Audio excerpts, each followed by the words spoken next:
Welcome back to Real Life Reviews, and in this video we're going to look at 5 winter training tips. Yep, winter.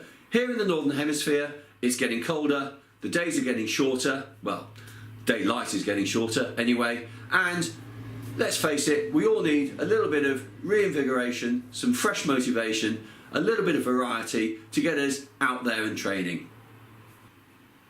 So, 5 training tips. That's going to be 1 for the swim, 2 for the bike, and 2 for the run.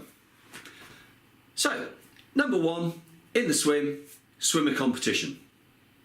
No, it's a little bit more than that. What we don't mean is enter a competition and swim a race. What we do mean is do your warm-up, do your cool-down, but in the middle, swim a tournament, a knockout competition. Yep.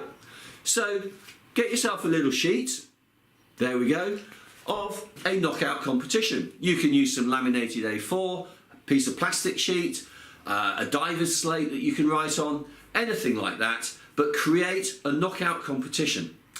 If you want, head along to our website, www.reallifereviews.co.uk, and in the training section, we've got a PDF that you can download that has that exact sheet on it, and you can play with that as much as you like.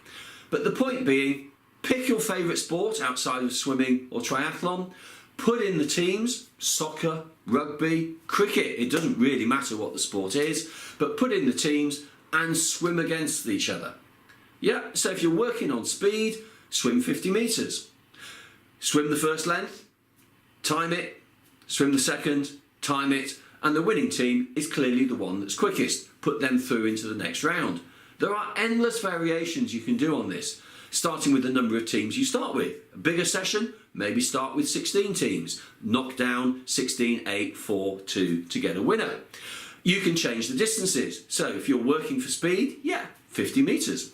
If you want a bit more endurance, make them 200 metres. If you want some variety within them, make round 1 with 16 teams 50 metres, make round 2 100 metres, and so on, and change your variety there. But make it competitive, and your rest quite simply is the time it takes you to write down the time on the sheet, and then move a team through every second go. If you want one added tip to this, if you've got a favourite team, put your favourite team down at the bottom of the list. That way, in each round, you're going to be swimming for your favourite team when you're the most fatigued. And maybe you'll just try that little bit harder to get them through. Tips 2 and 3, both for the bike. And they're going to seem a little bit contradictory. But quite frankly, there's nothing wrong with that. Because by definition, by being contradictory, they're going to be different. And it's going to provide some variety into your training.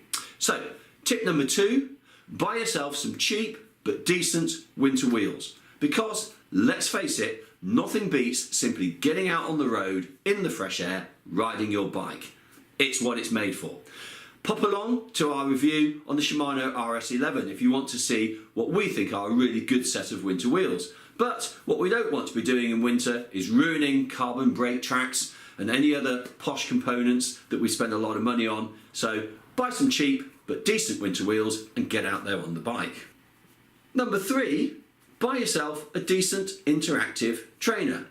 Yeah, I know, I've just said nothing beats going out there, getting on the road and doing it for real. However, it's winter and both weather and time are against us. So, if you're going to have to ride indoors, make it as much fun as you can. Get into Zwift or Tax or one of the many other applications that are out there, and actually, with an interactive trainer, make it as lifelike, realistic and engaging as you possibly can. We reckon here at Real Life Reviews that a good hour on a trainer easily equates to 2 hours out on the road. So it's really economical with respect to time. So yeah, tips 2 and 3, slightly contradictory, get out on cheap wheels, get onto an interactive trainer, but there are tips for the cycling. Tips 4 and 5 for the run. So, tip number 4, get a heart rate monitor on, go long and slow. Yeah, it's as simple as that. It's going to be hard work at first, but what we're saying here is we've spent most of our summer months working ourselves, pushing ourselves, working towards competitions. We don't have one of those yet. The horizon for the competition is quite far off. It's in the next season. And it's time to head back to training our body to utilise the right energy sources. So run long and slow. What do we mean? We mean hit zone 2 of your heart rate. So wear that monitor, wear the watch, monitor your heart rate. Zone 2, 60 to 70% of your max heart rate. In doing that, what we're doing is we're feeding the muscles with oxygen, and we're also training the body to metabolize the fats and utilize that energy source that, particularly if you're going to go long course, that energy source that's going to see you through. So tip number four, go long and slow. Zone 2 heart rate. Now, slightly contradictory again, tip number 5, get rid of the Garmin. Don't throw it away, clearly, but what we mean by this is you don't need to look at it. So if you're one of those people that has to record everything that you do, that's great, wear your Garmin, but cover it up with long sleeves, get some self-discipline, don't look at it, get a watch cover, do something. But tip number 5, don't use your Garmin, get out there and just enjoy your running. Explore new courses. There's no pressure for you to beat a previous time or get above your long-term average or any of the other targets that you might have done. You might be heading for a Strava segment and you might be setting segments. Forget it. Just get out there and enjoy your running with no pressure. New routes, new courses, and then maybe come the summer, you've got some more variety for your summer training. So there we have it. 5 winter tips to try and add a bit of variety into your training. Some of them are going to cost a bit of money, some of them are going to cost nothing.